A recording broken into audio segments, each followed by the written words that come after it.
بسم اللہ الرحمن الرحیم نحمدہ ونصلی علی رسولہ الکریم۔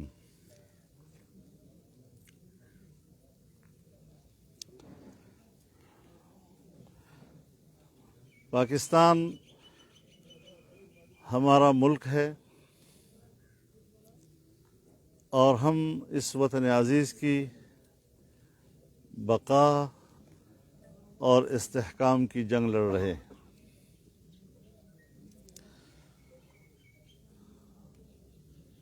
اس وقت پاکستان کو معاشی اور سیاسی استحکام کی ضرورت ہے، اور اس کے لیے ہم کسی قسم کی سمجھوتے کے لیے تیار نہیں ہیں۔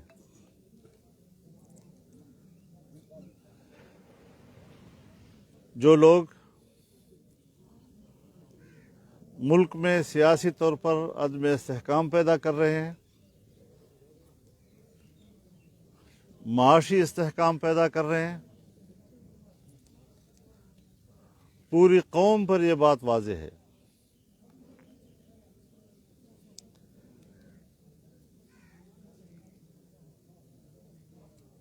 کہ 2017 سے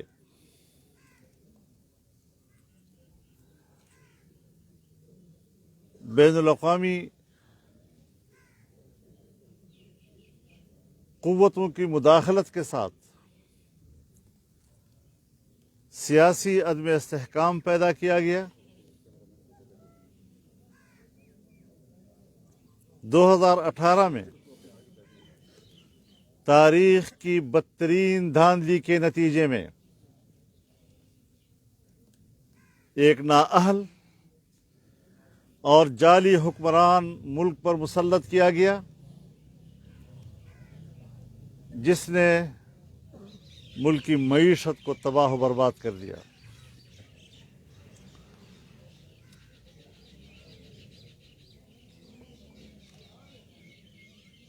IMF کے ساتھ ایسے معاہدات کیے کہ جن معاہدات کے نتیجے میں پاکستان کو ایک بین الاقوامی مالیاتی ادارے کے نام گروی رکھ دیا گیا۔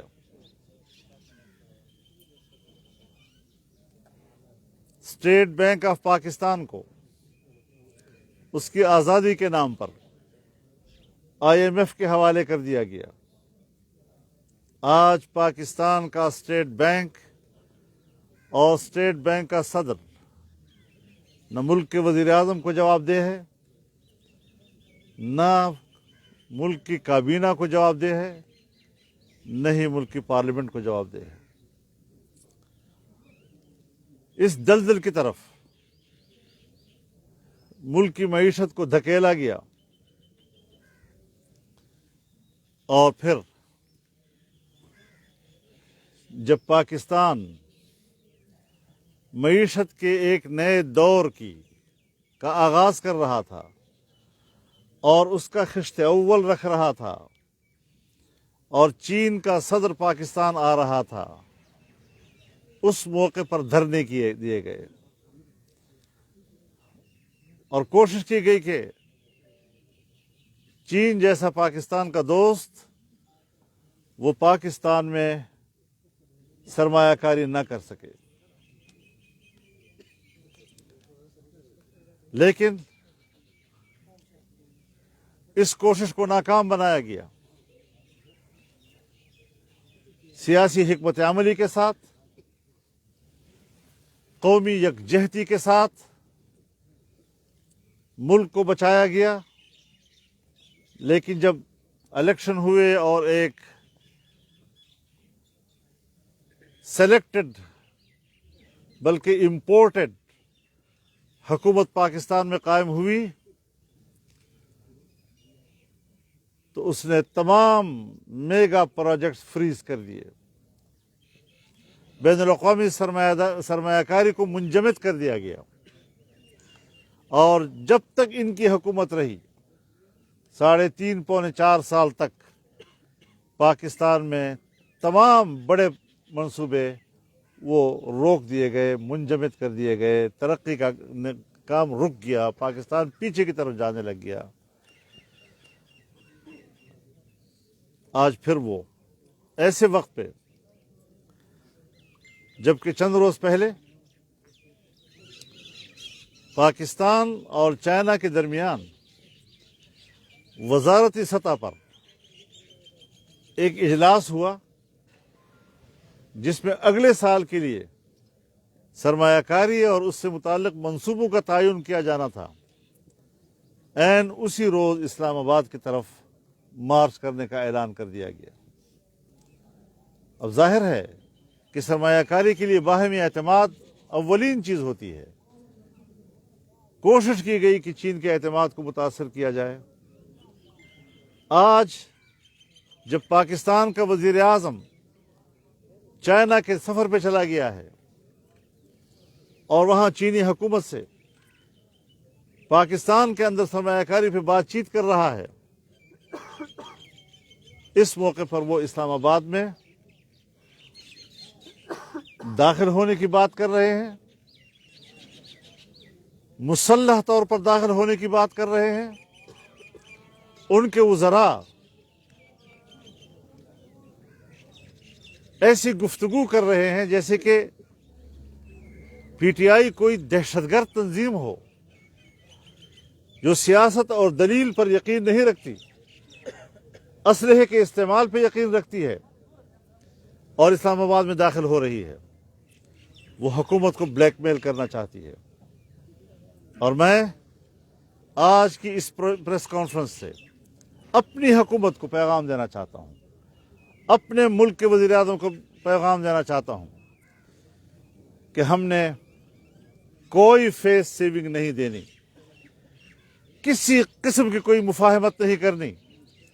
پاکستان کی عزت، پاکستان کے ناموس، پاکستان کے احترام، اس پر کوئی سمجھوتا نہیں کیا جائے گا، اور کوئی اجازت نہیں ہوگی کہ میری حکومت کسی طرح کسی سطح پر ان سے یا مذاکرات کرے یا ان کو کوئی ریلیف دے یا ان کو کوئی فیس سیونگ دے۔ ان کا جو لانگ مارچ ہے وہ ٹھس ہو چکا ہے، اب اس کی کوئی حیثیت نہیں ہے۔ وہ 2000 سے زیادہ لوگ اکٹھے نہیں کر پا رہے ہیں، آ نہیں سکتے، اسلام آباد میں آنے کے لیے تاریخ پہ تاریخیں دے رہے ہیں، اور پتہ نہیں کب اسلام آباد تک پہنچنے کی بات کریں گے۔ میرا خیال یہ ہے کہ یہ راستے سے واپس ہو جائیں گے، یہ اسلام آباد تک آنے کے متحمل نہیں ہیں۔ ہاں، اسلحہ پہنچا رہے ہیں تاکہ وہاں پر کچھ لاشیں گریں اور پھر ان لاشوں کے اوپر وہ سیاست کرے۔ یہ ہے سیاست، یہ ہے جمہوریت۔ اور اس حوالے سے ہم بالکل واضح ہیں کہ اس دھرنے کو، اس لانگ مارچ کو رانگ مارچ اور ملک کے حوالے سے اب کچھ چیزیں ہیں جو ہمیں اس حوالے سے بھی دیکھنا پڑے گا۔ بنیادی چیز یہ ہے کہ سیاسی استحکام جمہوری نظام میں یہ ناگزیر امر ہے۔ سیاسی استحکام ہوگا تو معاشی استحکام آئے گا، اور اس کے بعد آئین اور قانون کی بالادستی۔ ہم آئین و قانون کے حوالے سے بھی اپنے تحفظات واضح کر دینا چاہتے ہیں۔ الیکشن کمیشن ہو، وہاں بھی تو جج لوگ بیٹھے ہیں، جج صاحبان بیٹھے ہیں، آئین و قانون کے ماہرین بیٹھے ہوئے ہیں۔ وہ آئین و قانون کی روشنی میں ایک فیصلہ کرتے ہیں۔ وہی کیس جب عدالت میں جاتا ہے تو وہاں دوسرا فیصلہ آ جاتا ہے۔ ایک زمانے میں وہی عدالت اسی قانون کے تحت ایک طرح کا فیصلہ دیتا ہے، پھر ایک زمانہ گزر جاتا ہے، پھر دوسرا فیصلہ۔ عدالت کی طرف سے جو کنفیوژن پیدا کی جا رہی ہے، اس سے عوام کا اعتماد عدلیہ پر ختم ہو جائے گا، اور پھر عدلیہ اس اعتماد کو بحال کرنے میں انتہائی مشکل محسوس کرے گی۔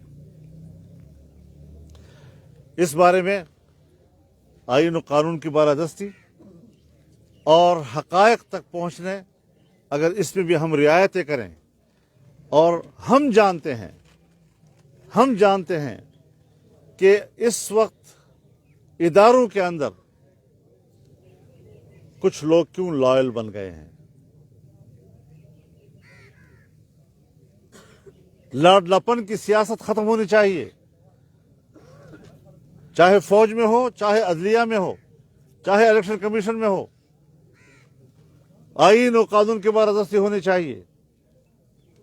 ہر بات پر آئین و قانون کی بات ہوتی ہے، لیکن تضادات جب سامنے آتے ہیں تو پوری قوم جو ہے وہ کنفیوز ہو جاتی ہے کہ ہو کیا رہا ہے.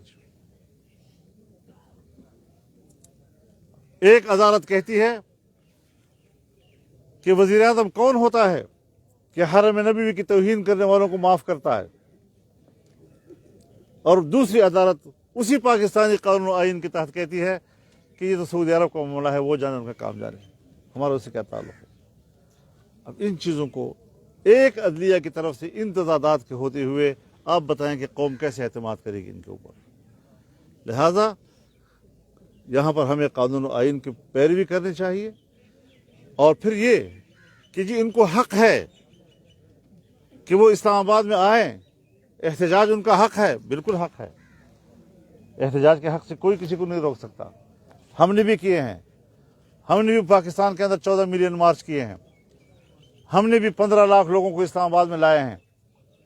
لیکن جس نظم و ضبط کے ساتھ، جس خوش اخلاقی کے ساتھ، اور آپ سمجھے کہ ماڈرن دنیا کے اندر ہماری صحافتی برادری، ان کے خواتین صحافی، وہ آتے تھے، جس طرح وہاں ان کو عزت ملتی تھی، جس طرح ان کو احترام ملتا تھا، جس طرح ان کے سروں پہ دوپٹے اور چادر رکھے جاتے تھے، اور جس طرح انہوں نے ان مذہبی لوگوں کی تعریفیں کی کہ ہم نے تو کچھ اور سمجھا تھا، یہاں تو کچھ اور ہے. آج ان کے جلوس میں صدف کی جو حادثہ ہوا ہے، میں اس پر مطالبہ کرتا ہوں کہ عدالتی کمیشن بٹھایا جائے. یہ حادثاتی طور پر کسی کے دھکم پیر سے گری ہے یا کسی ہراسمنٹ کی بنیاد پر گری ہے، اور پھر جب ایک وزیر صوبائی فوری طور پر اس کے خاوند کو لے کر تھانے میں لے جاتا ہے اور وہاں اسے انگوٹھے لگواتا ہے اور دستخط لیتا ہے، تو پھر اور بھی معاملہ مشکوک ہو جاتا ہے. اس لیے عدالتی تحقیقاتی کمیشن ہونا چاہیے. اور یہی بات میں ارشد شریف کے بارے میں بھی کہنا چاہتا ہوں. وہ پاکستان کا بیٹا ہے، ایک گھر کا صدمہ ہے، ہم اس کے خاندان کے صدمے میں شریک ہیں، لیکن یہ بتایا جائے کہ وہ کس بنیادوں پر، کس کی پشت پناہی کے ساتھ پاکستان سے باہر گیا، تھریٹ لیٹر کس نے جاری کیا. اس کی صرف ایک کاپی ہے جو وزیر اعلیٰ کے پاس ہے. کوئی بھی ادارہ جب تھریٹ لیٹر جاری کرتا ہے تمام ایجنسیوں کو اور ان کے شاخوں تک پہنچتا ہے. مجھے اس ایک کاپی کے علاوہ پاکستان میں کسی اور جگہ پر دوسری کاپی دکھائی جائے. کس سازش کے تحت اس کو باہر لے جایا گیا؟ اس لیے کے پی کا وزیر اعلیٰ، اس کو شامل تفتیش کیا جائے، ان کے وزیروں کو شامل تفتیش کیا جائے، اور اس پر بھی عدالتی کمیشن قائم کرے. اس طریقے سے اندھے موت یہ اگر پاکستان کا وتیرہ ہے اور جرم کو چھپانے کے لیے ہزار جھوٹ بولے جاتے ہیں تو یہ چیزیں ناقابل قبول ہیں ہر قیمت پر. تو اس حوالے سے ہم بڑی وضاحت کے ساتھ کہنا چاہتے ہیں کہ یہ لانگ مارچ بہرحال ناکام ہو چکا ہے. بے حیائی اور لچر پن کی انتہا کر دی ہے انہوں نے، اور اس کو پتہ نہیں کبھی آزادی کے نام سے. کیا آزادی ہے؟ کوئی آزادی مارچ نہیں، یہ آوارگی مارچ ہے. آوارگی کو پھیلانے کے لیے پتہ نہیں کیا مقدس عنوانات، اور جس طریقے سے متعفن قسم کے وہاں ماحول پیدا کیا جاتا ہے اخلاقی لحاظ سے، یہ کسی طریقے سے بھی پاکستان اور پاکستانی معاشرہ کے لیے قابل قبول نہیں ہے.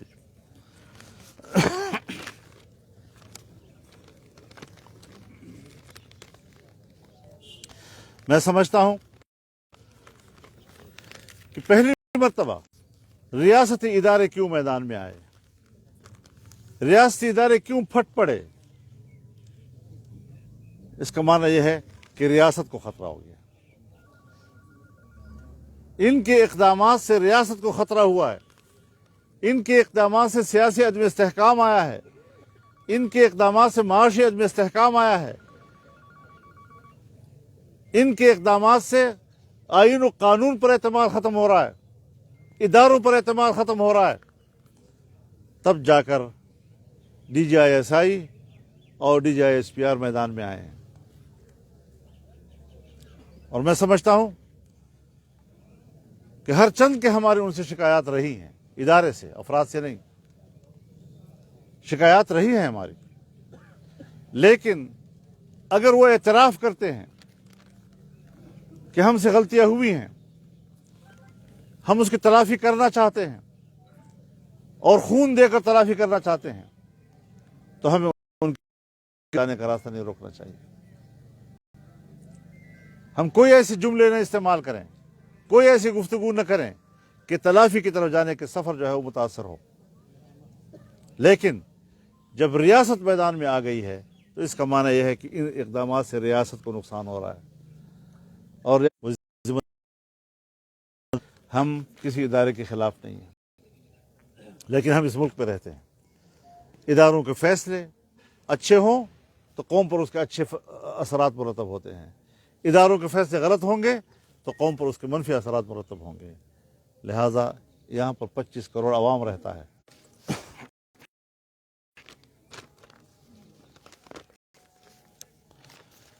اس کے علاوہ میں یہ بھی کہنا چاہوں گا کہ پاکستان میں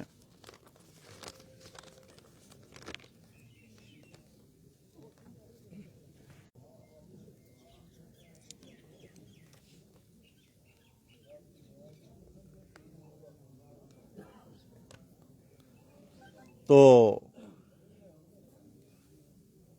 ہم بھی آپ سے پوچھنا چاہتے ہیں کہ تم اس بات کی وضاحت کیوں نہیں کرتے کہ رات کی تاریکی میں اس کے پاؤں کیوں پکڑ رہے تھے؟ پاکستانی سیاست میں اگر اس قسم کا عنصر سامنے آتا ہے کہ دن کو جو ہے وہ بڑبڑا رہا ہوتا ہے اور رات کی تاریکی میں ترلے کر رہا ہوتا ہے, تو ایسی سیاست پر بھی تو پھر افسوس ہونا چاہیے.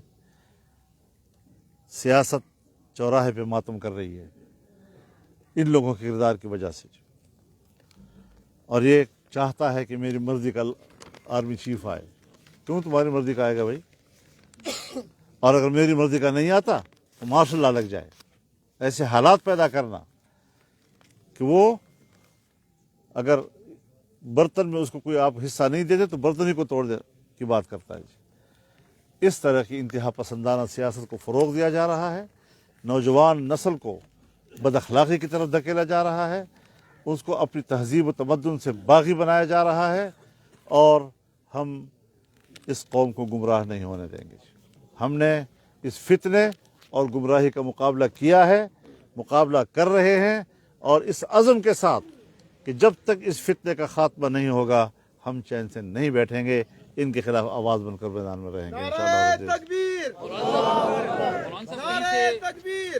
مولانا صاحب کہیں سے ایسی بات آپ کی بات سے آپ کی گفتگو سے معلوم ہو رہا ہے کہ جہاں کہیں سے کوئی بات ہوئی ہے کہ کوئی کہہ رہا ہے کہ اسے فیس سیونگ دیں, اسے راستہ دیں, یا کسی حد تک سمجھوتے پہ آپ کو مجبور کیا جا رہا ہے, کوئی ایسی بات ہے کہیں پہ کسی سطح پہ حکومت میں آپ کی گفتگو سے؟ جی بالکل, آپ نے صحیح سمجھا جی. کہیں سے بات ہوئی ہے کہ ہمیں بو آ رہی ہے جی. ہم سیاسی لوگ ہیں, ہم چیزوں کو ذرا سونگھتے ہیں, ہمیں پتہ چل جاتا ہے کہ یہ ساری چیزیں کس لیے ہو رہی ہیں جی.